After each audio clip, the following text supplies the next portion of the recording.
CAA पर रोक लगाने से सुप्रीम कोर्ट ने इनकार कर दिया है। नागरिकता देने पर कोई रोक नहीं है। सुप्रीम कोर्ट ने कहा है 9 अप्रैल को होगी मामले में अगली सुनवाई। 3 हफ्ते में केंद्र से जवाब मांगा गया है। तो जितनी भी याचिकाएं दाखिल की गई थी, आपत्तियां जताई गई थी, उस पर सीएए पर सुप्रीम कोर्ट ने जवाब दिया है, इनकार कर दिया है। रोक लगाने पर, नागरिकता देने पर कोई रोक नहीं होगी। सुप्रीम कोर्ट ने यह कहा है 9 अप्रैल को अगली सुनवाई होगी इस मामले में। 3 हफ्ते में केंद्र से जवाब भी मांगा गया है इस मामले को लेकर।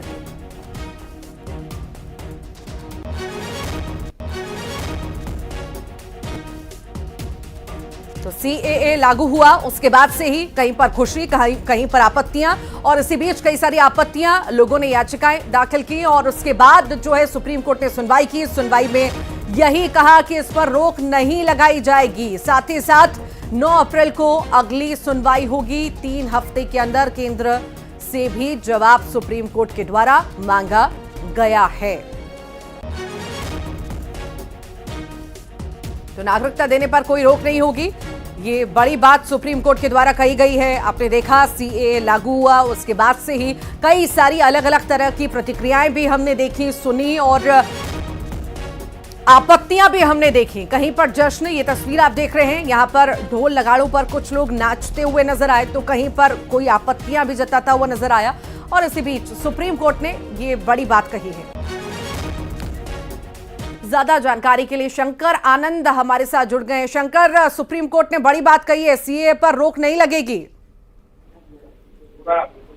निश्चित तौर पे देखिए, एक बहुत बड़ा ये जैसे आदेश जो है माना जा सकता है। सीएए पे जिस तरह से सुप्रीम कोर्ट का एक बड़ा आदेश आया है और इस मामले पे इस कोर्ट में सुनवाई के दौरान जब दोनों पक्ष की दलील जो है दी गई और उसके बाद सीएए के मामले पे नियमों की अधिसूचना पर रोक पर केंद्र सरकार केंद्र के द्वारा जिस तरह से जवाब जो है वो दाखिल करेगा और इस मामले पर अगली सुनवाई का जो वक्त मुकर्रर किया गया है वो 9 अप्रैल को किया गया है। इसके साथ ही सुप्रीम कोर्ट ने आज अधिसूचना पर रोक लगाने के याचिकाकर्ताओं की मांग को भी स्वीकार नहीं किया है। इसके साथ ही सुप्रीम कोर्ट ने इस मामले की सुनवाई के दौरान ये भी कहा है कि वह केंद्र के जवाब का मिलने के बाद ही इस मामले पर फैसला करेगा। और जिस तरह से अगर कोर्ट की सुनवाई की अगर बात करें तो सीजेआई ने कहा कि उनके यानी कि केंद्र के पास नागरिकता देने के लिए बुनियादी ढांचा नहीं है। उन्हें त्रिस्तरीय मतलब कि 3rd लेयर का जो एक कमेटी है उसको गठित करना होगा। तो इस तरह से कहा जा सकता है कि आज सुप्रीम कोर्ट के अंदर में जो जिस तरह से तमाम दलीलों को दिया गया, दोनों पक्षों की दलीलों को सुना गया और उसके बाद इस कोर्ट के द्वारा जो ऑब्जर्वेशन है वो सामने आया है। शंकर, और सुप्रीम बहुत बहुत शुक्रिया फिलहाल जानकारी को साझा करने के लिए। और इसी के साथ ही 2:30 का अड्डा में फिलहाल के लिए इतना ही। नमस्कार।